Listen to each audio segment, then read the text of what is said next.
Yes. Okay. Okay. So the first question, do you have any recent wins projects you're working on that we can share with our community and on socials? I would love to share the Project Seahorse website. So the URL is projectseahorse.org. We just launched that project, and it feels like a big win because first, because we're helping to promote ocean conservation with our client, and also because they're a small but mighty team, and that's really who we want to champion in the world is small teams doing really big, important, amazing things in the world. So when we can get behind that kind of project and give them, some airtime and share what they're doing, it really that's really the driver for what I do and what I do with our team is we exist to elevate other people's missions and their mission to help the world and conserve the oceans and by focusing on seahorses is quite amazing. And the website turned out awesome. So projectseahorse.org is the URL. We're so happy to hear that. And we know that you've been working on it for a long time. So it's always great to get those giant projects done and ready to go launch for your clients. So we'll definitely be sharing that one in our socials for you. Awesome. And we also just love community support. And that sounds exactly what you're doing with all of your clients and trying to build that trusting community. So for sure. Next, how has COVID affected your business and how have you pivoted to make it work? So I've been a solopreneur for 11 years, and last year hit me pretty hard. Basically all my projects dried up in March. And so I had to rely on CERB and all the government programs. And obviously I went and depleted my own savings first. But we've been able to rebound because first we kind of went lean and mean for a few months and focused only on doing the essentials. But we kept up our networking, marketing, making sure that people knew we were still there and available. And when the time was right, all of that work came back, which is why we're swamped right now. But so I think we were able to pivot and just make sure people still knew that we were available and interested to help them. And we were noodling, like, should we change our offering or services? But we're very much like reactive to what people need. So I don't think, we were in a position where we could create a new product or anything, but so now I feel like the big lesson for us was like prepare for those unexpected times and have that emergency fund in your business, because pandemics happen, things happen, life happens, right? So that for sure has been the biggest learning for us is we can't ever be caught like not having the money for payroll or for, to take our draw or whatever. We always need to have that cushion in place. And lots of conversations. That was the other thing. Like we really kept in constant contact with each other. And we have monthly picnics with our team, and we were having them bi-weekly instead of monthly because everybody really needed the moral support, and we had to keep each other in a good headspace in order to kind of weather through all the unknowns. So I think that was the other thing that really helped us stay in a good headspace and not in that kind of lack mentality, like, oh my God, our business is falling apart. It's like, no, business is coming back. Let's just focus on what can we do right now. So that support was really important. And that all happened virtually. So I really love the positivity and the big open mindset that you guys had around COVID. And because I found that a lot of people just dropped off, and the people that really did the best throughout COVID were the ones who actually stuck with their business and the ones who kept on marketing, showing that they're still offering services. And I think that's super important. And just having that team environment, making sure that it's very structured and that you guys are still supporting each other is so important. So I love to hear that. That's amazing. So tell us your story then. What inspired you to start your own business, and what are your long-term goals? So if I'm being honest, I was burnt out from my previous job working in a communications agency. I absolutely love the work, but it was a lot. And I had my first child and went on maternity leave, and that business happened to close. So I didn't have a job to go back to. And it felt like the right time to take control of my time And I really wanted flexibility in my life and needed to rebalance kind of family time, me time, and work time. So it felt like, okay, I'm going to go out on my own. And so what I did at the beginning was I bartered services. So the people I work with now were the people that helped me get my business started. Like I wrote their stuff for them because I'm a writer, communicator, and they designed things for me. And I also, what I appreciate about Homestead, it gives me the same feeling that I had when I started, because I partnered with two other businesses and we rented office space together. So I've always really had a community of people helping me and helping me to grow the business and also just grow as a professional. So I've been freelancing on my own for 10, 11 years. And now I'm at a place where ready to take it to the next level. And I'm partnering with one of my ongoing collaborators, and we're forming a new entity. So it's been a really interesting journey. I've loved every second. I really love being a solopreneur and entrepreneur now with my partner. I would say it gets lonely working on your own. So having places like Homestead where you can find community, and people that you can sound, your ideas off of, it just makes it a lot easier.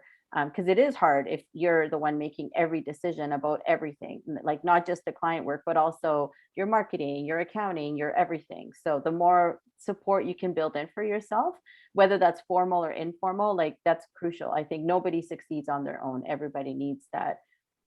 Even if it's just one go-to mentor, whoever, everyone needs that sense of support. So yeah. I 100% agree with you. I think that entrepreneurship can be super lonely, and having that community to go to is so, so, so important.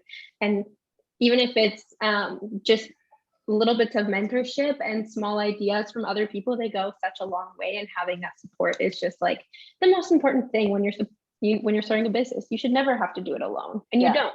But that some people just don't understand that, right? Well, I think it takes humility to not need to be the hero all the time and like, oh, I'm the one with the great ideas. Like, I don't come at things that way at all. I'm like, whoever comes up with a great idea, great, let's make it better and make sure it works for whoever we're serving, right? So you need a level of confidence as an entrepreneur to go out into the world and take that chance. But at the same time, you need that humility to really listen to what people are saying to you and listen to yourself too. But yeah, it's a hard combo sometimes, because sometimes you do need to be brave and like do scary things. And then other times you need to, eat humble pie because you've screwed something up or whatever, right? It's just, it's part of it. I think that's the one thing I've learned is I don't have to be perfect at everything. I don't have to have all the answers either. I need to listen more and learn. And it's an ongoing thing, right? So. Exactly. I love your outlook on it. And that aspect's super important, to just be super humble as an entrepreneur. It goes such a long way. Okay, so this is a really exciting question. I always love asking this one. What do you look for in the workplace environment when it comes to comfort and specific amenities? A good chair. Let's start with a good chair. You're sitting there all day. You need a wicked chair to be really comfortable. Nice lighting, natural light as much as possible. I often work in my little basement, but I do have a window, so I think that really is uplifting. What I find comforting is essential oils. So I have my diffuser going pretty much all day. I have my little energy like oil that I put on my temples and on my wrists. It just really gets me into a good headspace. And I'm a huge music person, so I always have music going in the background, and I have my work playlist. And when I need to focus, it's like classical music, and when I'm like, okay, I need to rock something, like I put on my power playlist or whatever it is. So and then it's funny, the COVID conversation about like business at the top and sweatpants at the bottom, like that was one of the things that I find in terms of comfort. I find it more comforting to look half decent for work. It gets you into the mode of like, this is business. I don't like working in my pajamas or anything like that. Like I need to feel like polished and professional. So that gives me comfort, to feel like, okay, if I was in an office, would I show up in pajamas? No. So it just, gives you that headspace of, okay, this is business. This is important. So Yeah, I find that it also definitely helps like to set the tone for your day as well. Like when you get Exactly. ready, just like Yeah. you're about to go to an office, you have to get ready. So it kind of sets that tone. And like you said, the example of professionalism. Yeah. But we've also seen a huge shift in people being used to working in office from people working in home now. So we want to see kind of like what that post-COVID work environment is going to look like and what people expect when they come back to work, right? What's Yeah. comfortable now. Yeah. Yeah. I Um, do. The one thing that is nice about working at home during, or has been nice about working at home during COVID, is not having to wear masks. Right, you're in your own space, and when you see people, it can be a little bit jarring when you're on a call and they have a mask because they're in a public space. But it's the times. But yeah, I think creating a space that feels like you. And the other thing that is really important to me is I'm a visual person. I need to see all my projects, and so I have a huge bulletin board full of all my work back schedules and inspirational things and all those little reminders throughout the day. Like, they just, when you're having a lull or feeling unmotivated, it's like, oh, I read my quote about courage. Like, it's a be brave, like do the hard things, right? That's the other kind of motto that we have. Is I have quotes all over the place, like, I can do hard things, like, yes, it's hard, just go do it. Those kind of motivating things that also just makes the day a little bit more fun too. So I really like that because I'm a super visual person too. So I'm definitely gonna have to start like putting stuff up on my walls and maybe like a vision board or something like that to help yeah, me yeah, stay I on have one track of those with too right next to goals. the bulletin board. I So, love it. I yeah. love it so much. Okay, I have my last couple of questions here, Okay. and then if you want to add anything, you're more than welcome to. Okay. So what do you like most about being a part of the homestead community? I know that you mentioned a couple little aspects, but we want to know the biggest reason as to why you are working with us. I think just feeling supported. I really appreciate the variety of ways that you offer to connect. You have Mastermind Mondays, Think Tank Thursdays. You offer the newsletter, there's the Slack channel. I just feel like there's lots of opportunity to get our needs met in different ways. The space is beautiful, it's very central, really easy to get to.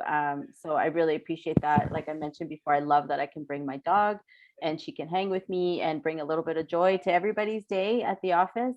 And I really appreciate, especially during COVID, like the rates that you offer. And, now you have like a virtual membership for people who can't necessarily or don't want to, go into a space, but still need that community. So I just find the various ways that you offer for people to stay connected is really awesome. And that isn't something that I've seen elsewhere. Like, I came from a big city where 7 years ago there wasn't a lot of co-working going on in Edmonton, and now it's cropping up a little bit more. And I did my research, and I feel like you guys offered the most value and the most sense of community and support compared to the other places that I looked at. So We love hearing that, and we love when people that are also so supporting in the community that join our community, because it helps to just like get people talking, interacting, and networking, and we love that. So thank you so much, and it's been a pleasure having you already. We can't oh, wait to thank you. see you more in this space. Yes, I plan to be there a lot more.